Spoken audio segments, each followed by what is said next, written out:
Taub. I'm not sure. It's been a long time since I've been in a room with another Ari. I think that's kind of cool.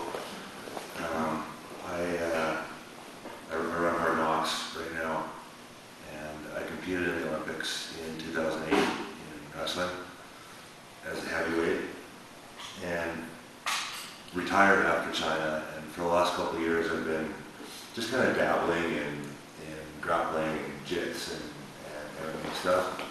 I haven't had any fights, but been doing a bunch of training in it.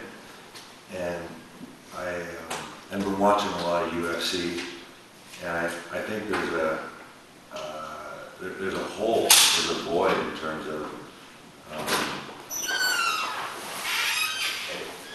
how people aren't using wrestling optimally in terms of what we're doing grappling or what we're doing in the cage. And from an MMA perspective, I think there's guys that are so good at striking that nothing else comes into play. We used to think Anderson Silva was one of those guys. We now know differently.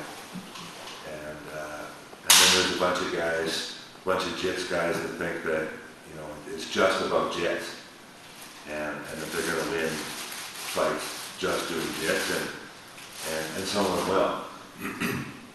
But from my perspective,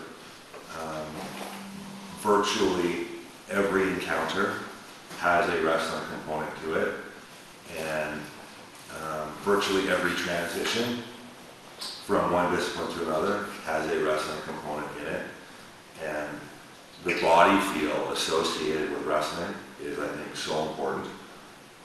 And so I want to talk a lot about body feel today, body positioning, and body awareness. And I'm also going to talk about some specific things that I think we can take from wrestling to be better in grappling or in the cage. I don't really buy into this concept that we go to a wrestling practice and become great wrestlers to do well grappling and in the cage. I think there's some very specific areas that we can work on, and that's what I'm going to touch on some of those.